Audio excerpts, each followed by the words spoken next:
এইয়া দেখিছেনে আজি মই বনালোঁ চুজি মেংগ' কেক দেখিবলৈ কিমান ধুনীয়া লাগিছে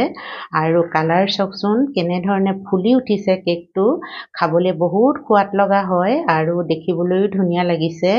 প্ৰথমতে আপোনালোকক নমস্কাৰ জনাই মোৰ চেনেললৈ স্বাগতম জনাইছোঁ আৰু এয়া দেখিছেনে আজি মই মেংগ' কেক বনালোঁ আৰু কিমান ধুনীয়া লাগিছে আৰু মই এয়া কাটি আছোঁ। এইয়া চাওকচোন মই এপিচ উলিয়াই আপোনালোকৰ আগত দেখুৱাইছোঁ কিমান ধুনীয়া হৈছে আৰু এয়া চাওক একেবাৰে জালিদাৰ আৰু একেবাৰে কোমল দেখিছেনে এইয়া চাওকচোন এইয়া মই চাৰিওপিনৰ পৰা আপোনালোকক দেখুৱাই দিছোঁ। এই মেংগ' কেকটো বনাবলৈ একেবাৰে সহজ আমাৰ পাকঘৰত থকা বস্তুৰে আমি অতি সহজে বনাব পাৰোঁ। মইতো কুকাৰতে বনাইছোঁ আৰু এই কেকটো কেনেদৰে বনালোঁ তাকে মই আপোনালোকৰ আগত আজি দেখুৱাম। এতিয়া আহকচোন মোৰ ভিডিঅ'ৰ মাজলৈ মই আপোনালোকক লৈ যাওঁ। মেংগ' চুজিৰ কেক বনাবৰ কাৰণে মই এয়া এটা আম লৈছোঁ আৰু আমটো পকা হ'ব লাগিব আৰু মিঠা হ'ব লাগিব, টেঙা হ'লে আমাৰ কেকটো খাবলৈ বেয়া হ'ব।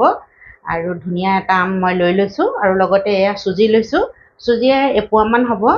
আৰু সেই বাতিটোৰ জোখতে এয়া আধা বাতি মই চেনি লৈছোঁ। চেনিটো নিজৰ জোখত লৈ ল'ব লাগে, কম বেছি কৰি ল'ব পাৰে একো নাই বাৰু। আৰু গাখীৰ লৈছোঁ, গাখীৰ এয়া আমুল তাজাটো লৈছোঁ, আপোনালোকে যিকোনো গাখীৰ ব্যৱহাৰ কৰিব পাৰে। এতিয়া এইখিনি মই কি কৰোঁ আপোনালোকক দেখুৱাই থাকিম আৰু ইয়াতনো বেলেগ আৰু কি বস্তু দিম সকলোখিনি মই আপোনালোকক দেখুৱাই থাকিম আৰু আপোনালোকে চাই থাকিব ভিডিঅ'টো শেষলৈকে। এটা মিক্সি জাৰ লৈছোঁ, মিক্সি জাৰটোত মই চুজিখিনি দি দিম আৰু লগতে চেনিখিনিও দি দিছোঁ আৰু এইখিনি এতিয়া মই ভালদৰে পিচি ল'ম। আমটো প্ৰথমতে ধুইয়ে লৈছোঁ বাৰু আৰু এতিয়া মই বাকলিটো গুচাই লওঁ, বাকলিটো গুচাই সৰু সৰুকৈ কাটি ল'ম। এয়া আমখিনি মই সৰু সৰুকৈ কাটি ল'লোঁ আৰু এইখিনিও এতিয়া পিচি ল'ব লাগিব। এয়া আমাৰ চুজিখিনি পিচি হৈ গ'ল। এতিয়া আমি চুজিখিনি এটা ডাঙৰ বাতি লৈ লৈছোঁ ষ্টীলৰ, তাতে উলিয়াই দিম। এয়া মই চুজিখিনি ইয়াতে উলিয়াই দিলোঁ আৰু এই মিক্সি জাৰটোতে আমখিনিও পিচি ল'ম আৰু আমখিনি এয়া আম গোটেইখিনি আম ইলাইচি 3টামান হ'ব, মই গুটিকেইটা ইয়াতে দি দিছোঁ। ইলাইচিটো দিলে অকণমান ধুনীয়া গোন্ধ এটা আহে আৰু এইখিনি এতিয়া মই ধুনীয়াকৈ পিচি ল'ম। এয়া মই আমখিনি পিচি ল'লোঁ আৰু এতিয়া চুজিখিনিত আমখিনি মিলাই দিম।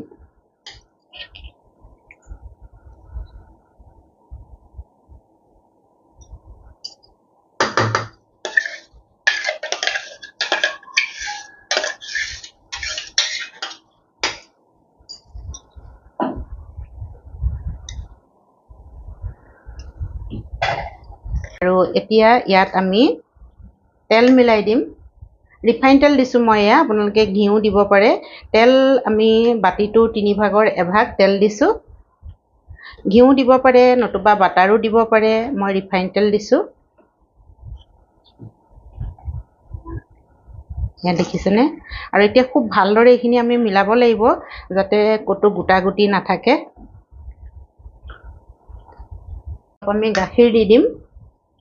এয়া গাখীৰ মই দেখুৱাইছিলোঁ আপোনালোকক, মই আমুল তাজা গাখীৰটো লৈছোঁ, আপোনালোকে বেলেগ গাখীৰো ল'ব পাৰে। প্ৰথমতে অলপ গাখীৰ দিছোঁ, চাই ল'ম বেটাৰটো কেনেকুৱা হয়, লাগিলে মই আৰু গাখীৰ মিলাই দিম বাৰু।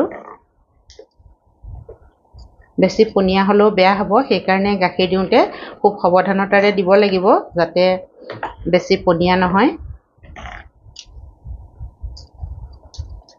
ধুনীয়াকৈ একদম ভালদৰে ফিটি ল'লোঁ আৰু চাওকচোন এই বেটাৰটো এনেকুৱা হৈছে আৰু এতিয়া মই এইখিনি অকণমান দেৰি ঢাকি থৈ দিম, প্ৰায় 10-15 মিনিটমান, তেতিয়া আমাৰ চুজিখিনি ফুলি যাব। যিহেতু চুজিৰে বনাইছোঁ আৰু ইয়াত ঢাকোনখন দি মই এতিয়া ৰেষ্টত থাকিবলৈ দিম। এয়া দেখিছেনে আজি মই কেক বনাবৰ কাৰণে এটা সৰু কুকাৰ লৈছোঁ আৰু মোৰ ওচৰত এইটো ধুনীয়া অকণমানি কুকাৰ এটা আছে। মই ইয়াতে কেক বনাই বহুত ভাল পাওঁ, বহুত ধুনীয়াকৈ হয়। আৰু আপোনালোকৰ ওচৰত যদি এনেকুৱা কুকাৰ নাথাকে আপোনালোকে চাহ বনোৱা চচতো বহুত ধুনীয়াকৈ কুকাৰত নাথাকিলে চাহ বনোৱা চচতো বহুত ধুনীয়াকৈ বনাব পাৰিব। আৰু চাহ বনোৱা চচ যদিও নাথাকে তেতিয়াহ'লে টিফিন বাতি বা কেক মল্ড থাকেই, তাতে আপোনালোকে বনাব পাৰিব। আৰু এতিয়া মই অকণমান চাৰিওপিনে অইল লগাই দিছোঁ আৰু এতিয়া এখন বগা কাগজ এইখন ইয়াতে পাৰি দিছোঁ। এখন বাটাৰ পেপাৰ নহয় দেই, এনেই কাগজ হয়, অকণমান তেল লগাই দিলোঁ আৰু ইয়াতে এখন নিদিলেও একো কথা নাই যদি আপোনালোকে কাগজ নিদিয়ে তেতিয়াহ'লে চাৰিওপিনে অকণমান ময়দা লগাই দিব তেতিয়া কেকটো তলত নালাগে এতিয়া আমাৰ এয়া কেক মল তৈয়াৰ হৈ গ'ল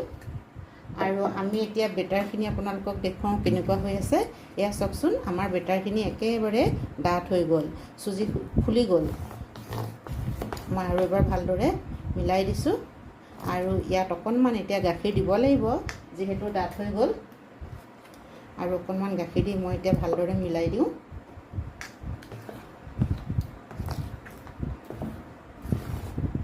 আমাৰ বেটাৰটো তৈয়াৰ হৈ গ'ল আৰু মই বহুত ভালদৰে ঘুটি লৈছোঁ আমি বেটাৰটো যিমান ভালদৰে ফিটি ল'ম সিমানেই আমাৰ কেকটো স্পঞ্জি হ'ব আৰু খাবলৈ সোৱাদ লগা হ'ব আৰু এতিয়া ইয়াত এটা বস্তু মিলাব লাগিব সেয়া হৈছে এয়া বেকিং পাউডাৰ এয়া বেকিং পাউডাৰ মই এচামুচ লৈছোঁ চাহ খোৱা চামুচেৰে আৰু লগতে লৈছোঁ মই আধা চামুচ এয়া হৈছে বেকিং সোডা আৰু বেকিং সোডা আধা চামুচতকৈ অকণমান কম লৈছোঁ আৰু এতিয়া এইখিনি মই অকণমান গাখীৰ দি দিওঁ ইয়াতে আৰু গাখীৰ দি মই এইখিনি ধুনীয়াকৈ মিলাই দিম দেখিছেনে আৰু বেকিং পাউডাৰ দিয়াৰ লগে লগে আমাৰ মানে বেটাৰটো একদম ফুলি উঠে আৰু ভালদৰে মিলাই দিছোঁ যাতে চবতে মিলি যায় দেখিছেনে আমাৰ ধুনীয়াকৈ বেটাৰটো তৈয়াৰ হৈ গ'ল এতিয়া আমি এইখিনি কুকাৰটোত দি দিম বা আপোনালোকে কেক মলত বনালে কেক মলত দিব লাগিব আৰু কুকাৰটো লৈ লৈছোঁ আৰু এতিয়া এইখিনি ইয়াতে দি দিম আৰু অকণমান এনেকৈ টেপ কৰি দিছোঁ যাতে চাৰিওপিনে ভালদৰে লাগি যায় আৰু এতিয়া ইয়াৰ ওপৰত ড্ৰাই ফ্ৰুট দিব পাৰি আৰু মই অকণমান এয়া লৈছোঁ অলমণ্ড কাটি লৈছোঁ অকণ ওপৰত দি দিছোঁ দেখিবলৈ ভাল লাগে আৰু নিদিলেও একো নাই আমৰ কেক মানে মেংগো কেক এনেও বহুত সোৱাদ লগা হয় আৰু বহুত ধুনীয়া চেণ্ট আহে মেংগোৰ নহয়নে বাৰু তথাপিতো অকণমান ওপৰত দি দিলে আৰু দেখিবলৈ ভাল লাগে সেইকাৰণেহে দিছোঁ বাৰু দেই এয়া চাওকচোন মই অকণমান চাৰিওপিনে ধুনীয়াকৈ মিলাই দিলোঁ আৰু এতিয়া মই এয়া গেছৰ ওচৰলৈ লৈ যাম এখন টাৱা লৈ লৈছোঁ আৰু টাৱাখন গেছত পাতি দিলোঁ প্ৰিহিট কৰি থৈছোঁ 5 মিনিটমানৰ আগতে টাৱাখন অকণমান গৰম কৰি ল'লোঁ আৰু এতিয়া মই এই কুকাৰটো ইয়াতে দি দিম এয়া কুকাৰটো দি দিলোঁ আৰু কুকাৰৰ ঢাকোনখনৰ এই যিডাল ৰবৰ আছিল সেইডাল মই উলিয়াই দিছোঁ আৰু এতিয়া মই কুকাৰৰ ঢাকোনখন ইয়াতে লগাই দিম এয়া এতিয়া আমি 35 মিনিটমান লাগে 30-35 মিনিটমান লাগে কেকটো হওঁতে সেইকাৰণে 30 মিনিটৰ আগত আমি ঢাকোন নুখুলোৱে কাৰণ বাৰে বাৰে যদি আমি ঢাকোনখন খুলি থাকোঁ তেতিয়া কেকটো ভাল ধৰণে নুফুলে সেইকাৰণে 30 মিনিটৰ পিছত মই এবাৰ খুলি চাম কেনেকুৱা হৈছে আৰু আপোনালোককো দেখুৱাম কুকাৰটো খুলি আপোনালোককো দেখুৱাওঁ আৰু ময়ো চাওঁ এয়া দেখিছেনে আমাৰ কেকটো কিমান ধুনীয়াকৈ ফুলি গৈছে চাওকচোন কিন্তু এতিয়া আমি সিজিছেনে নাই চাব লাগিব আৰু শলাডাল লৈছোঁ মাজতে এনেকৈ ভৰাই চাম এয়া সিজা নাই অকণমান এয়া দেখিছেনে লাগি আহিছে আৰু অকণমান দেৰি থ'ব লাগিব এতিয়া মই আৰু 5 মিনিটমান থৈ দিওঁ কাৰণ শলাডালত অকণমান লাগি আহিছে এতিয়া আৰু 5 মিনিটৰ পিছত আকৌ আপোনালোকক দেখুৱাম আমাৰ সম্পূৰ্ণ 45 মিনিট সময় লাগিলে মই এতিয়া কুকাৰটো খুলি চাওঁ এয়া দেখিছেনে আমাৰ কেকটো বহুত ধুনীয়াকৈ ফুলি গৈছে এতিয়া সিজিছেনে নাই মই এই শলাডাল ভৰাই চাওঁ এয়া এইবাৰ ধুনীয়াকৈ সিজি গ'ল চাওকচোন শলাডালত অকণমানো লাগি অহা নাই একেবাৰে পৰিষ্কাৰ হৈ আহিছে আৰু গেছৰ ফ্লেমটো মই অফ কৰি দিছোঁ আৰু এতিয়া আমাৰ